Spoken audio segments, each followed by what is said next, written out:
آج کی اس ویڈیو میں ہم دیکھیں گے کہ مسلمان اپنی بڑی عید یعنی عید الاضحیٰ پر قربانی کیوں کرتے ہیں اور اس کی اصل تاریخ کیا ہے اور اس کا اجر اللہ کی بارگاہ میں کن لوگوں کا زیادہ ہے۔ سب سے پہلے تمام اہل ایمان حضرات درود پاک پڑھیں۔ مسلمان عید پر قربانی کیوں کرتے ہیں؟ اصل میں عید اور قربانی مسلمانوں کے دو اہم واقعات ہیں اور اسے پوری دنیا کے مسلمان مناتے ہیں، یعنی اس پر کسی مسلمان کا بھی اختلاف نہیں، سب مسلمان اسے جوش و خروش سے کرتے ہیں۔ جہاں تمام مسلمان اللہ کے حکم سے پورے مہینے کے روزے رکھتے ہیں اور اس کے بعد اللہ کے حکم سے عید کی خوشی مناتے ہیں، وہاں ہی 2 ماہ 10 دن کے بعد بڑی عید آتی ہے جس موقع پر مسلمان قربانی کرتے ہیں۔ اس عید کے شروع ہونے کے پیچھے ایک واقعہ ہے جس میں اللہ تعالیٰ نے اپنے نبی اور ان کے بیٹے سے امتحان لیا تھا، جس میں وہ کامیاب ہو گئے تھے، جس کے بعد قربانی دینے کا حکم اللہ کی طرف سے ہو گیا۔ یہ نبی کے امتحان کا واقعہ کچھ یوں ہے کہ جب اللہ کے پیغمبر حضرت ابراہیم علیہ السلام سو رہے تھے تو انہوں نے خواب میں دیکھا کہ اللہ کا حکم ہوا ہے کہ اے ابراہیم، جو تمہارے نزدیک سب سے پیاری چیز ہے تم اسے اللہ کی راہ میں قربان کر دو۔ یہ خواب بالکل سچ تھا، کیونکہ نبی اور پیغمبروں کا خواب کبھی جھوٹا نہیں ہوتا۔ اب ابراہیم اپنے رب کا حکم پورا کرنے میں لگ گئے۔ اس وقت حضرت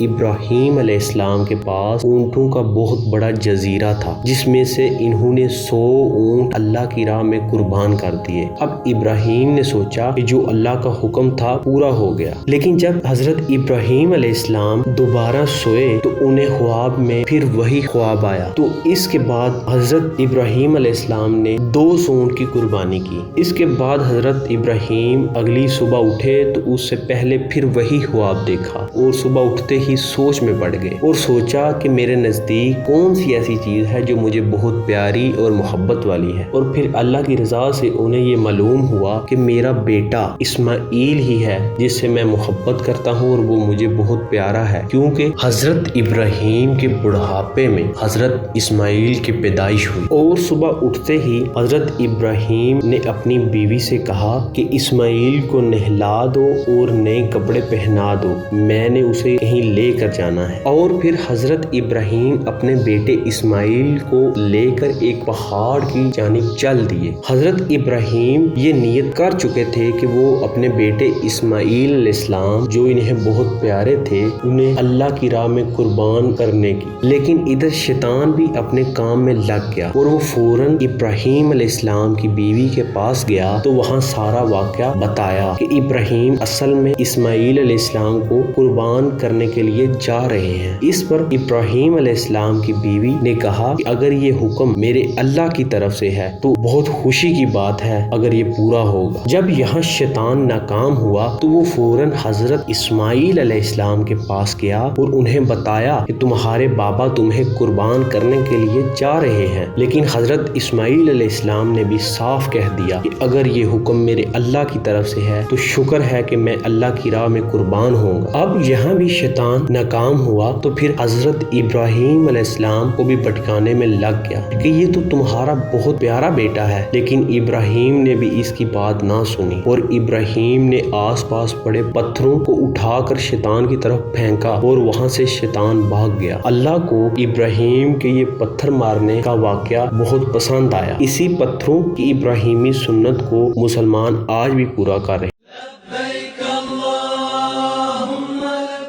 جب شیطان وہاں سے چلا گیا تو اسماعیل نے کہا بابا مجھے کوئی شکایت نہیں، آپ میرے ہاتھ اور پیر باندھ دیں، ساتھ ہی اپنی آنکھوں پر پٹی باندھ دیں تاکہ آپ میرا درد نہ دیکھ سکیں۔ اگر آپ نے پٹی نہ باندھی تو مجھے یہ ڈر ہے کہ آپ میرا درد دیکھ کر رک جائیں گے، یہ تو اللہ کی نافرمانی ہوگی۔ اب جب قربان کرنے لگے تو حضرت اسماعیل علیہ السلام نے کہا کہ بابا آپ میرے ہاتھ اور پیر کھول دیں تاکہ کل کو لوگ یہ نہ کہیں کہ بیٹے کی مرضی نہیں تھی۔ تو پھر حضرت ابراہیم علیہ السلام نے اسماعیل علیہ السلام کے ہاتھ اور پیر کھول دی اور پھر حضرت ابراہیم علیہ السلام نے اپنی آنکھوں پر پٹی باندھ کر اپنے بیٹے حضرت اسماعیل علیہ السلام کو قربان کر دیا اور پھر پٹی کھولی تو دیکھا کہ قربان تو ایک جانور ہوا ہے اور ان کا بیٹا اسماعیل ان کے سامنے کھڑا ہو کر حضرت ابراہیم کو دیکھ رہا۔ بس اللہ کے حکم سے ہی ایسا ہوا کہ جب اللہ کو پتہ چل گیا کہ ابراہیم ابراہیم میرے حکم کی نافرمانی نہیں کرے گا۔ تو انہوں نے فوراً ایک جانور بھیج دیا اور اسماعیل کو بچا لیا۔ اب یہ واقعے کے بعد اللہ کے حکم سے تمام مسلمان اللہ کی راہ میں بڑے جوش و خروش سے قربانی کرتے ہیں اور ایسا ہی کرتے رہیں گے، کیونکہ یہ سنت ابراہیمی ہے اور اللہ کا حکم بھی ہے۔ ایک دفعہ تمام اہل ایمان حضرات درود پاک پڑھیں۔ آج کی یہ ہماری ویڈیو ادھر تک ہی۔ اگر آپ کو یہ ہماری ویڈیو پسند آئی ہو تو ہمارے چینل کو سبسکرائب کریں اور بیل آئیکن کو کلک کریں۔